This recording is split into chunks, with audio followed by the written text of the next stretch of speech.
Hello everyone. इनको तो सब आप जानते ही होंगे। ये हैं स्टीफन हॉकिंग। जी हाँ, ये हैं वर्ल्ड के सबसे बेहतरीन साइंटिस्ट। आपने जब भी इन्हें देखा होगा तब व्हील चेयर पे ही देखा होगा, क्योंकि उन्हें चलने उठने बैठने में तकलीफ हुआ करती थी। शरीर से पूरी तरह लकवाग्रस्त होने के बावजूद भी स्टीफन हॉकिंग एक बार चलने लग गए थे। जी हाँ, चलने लग गए थे। तो चलिए जानते हैं स्टीफन हॉकिंग के बारे में कि कैसे वो चलने लग जाते हैं। तो मैं आपको बता दूं कि स्टीफन हॉकिंग का जन्म इंग्लैंड में 8 जनवरी 1942 में हुआ था। स्टीफन हॉकिंग के माता का नाम इसोबेल था और पिता का नाम फ्रैंक था। स्टीफन हॉकिंग एक संपन्न परिवार से थे। स्टीफन हॉकिंग ने अपनी स्कूली शिक्षा पूरी करने के बाद ऑक्सफोर्ड विश्वविद्यालय में अपना दाखिला लिया। उन्होंने वहां पर फिजिक्स में एडमिशन करवाया। ऐसा कहा जाता है कि स्टीफन हॉकिंग को मैथ्स में बहुत ज़्यादा इंटरेस्ट था, पर उस समय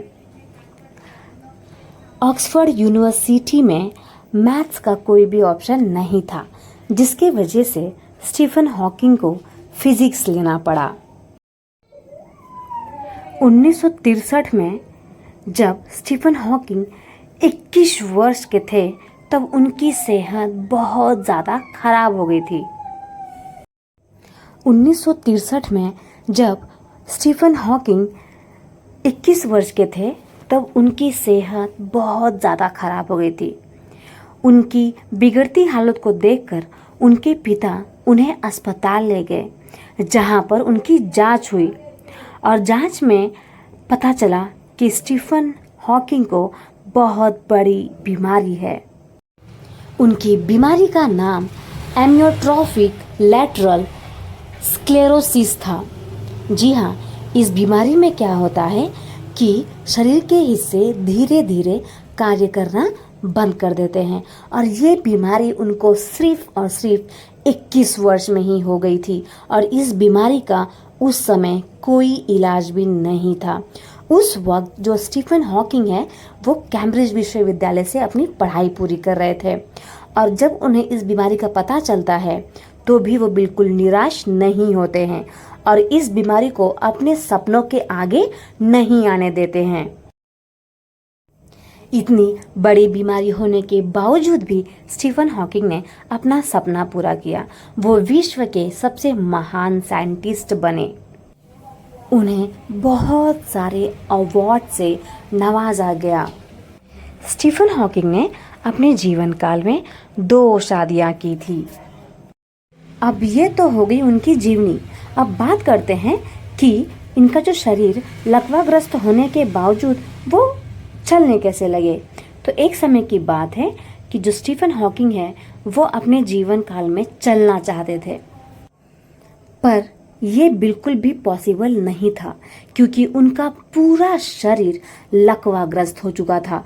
सिर्फ और सिर्फ इनका दिमाग ही काम करता था, बाकी शरीर का कोई भी अंग काम नहीं करता था। तो साइंटिस्ट लोगों ने दिमाग लगाया कि जिस तरीके से जब हम ब्रह्मांड में चले जाते हैं, यूनिवर्स में चले जाते हैं, तो वहाँ पर 0 डिग्री ग्रेविटी हो जाती है और 0 डिग्री जब ग्रेविटी हो जाती है तब हम हवा में उड़ने लग जाते हैं। तो साइंटिस्ट लोग क्या करते हैं, स्टीफन हॉकिंग को ब्रह्मांड में लेके जाते हैं और वहाँ जाने के बाद स्टीफन हॉकिंग जो है व्हील चेयर से उठ जाते हैं और हवा में उड़ने लग जाते हैं, जैसे कि आप इस पिक्चर में देख सकते हैं। और स्टीफन हॉकिंग का ये सपना पूरा हो जाता है। फाइनली ये व्हील चेयर से उठकर हवा में उड़ने लग जाते हैं और उन्हें एहसास होता है कि वो अगर चलते तो उन्हें कैसा महसूस होता। तो मैं आपको एक बात बता दूं कि वो हवा में इसलिए उड़ने लग गए थे क्योंकि हम जब धरती से ऊपर चले जाते हैं तो वहां पर 0 डिग्री ग्रेविटी हो जाती है। हम धरती पे चलते हैं, फिरते हैं, उठते हैं, बैठते हैं, इसलिए ये सब होता है क्योंकि हमारे पृथ्वी पे क्या है, ग्रेविटी है।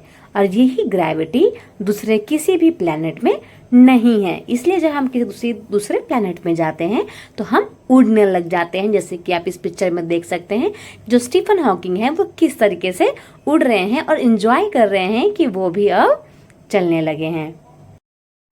तो हमें उनके जीवन काल से यही सीखना चाहिए कि कितनी भी मुश्किलें क्यों ना आए, पर हमें उन मुश्किलों को अपने सपनों के आगे नहीं आने देना चाहिए।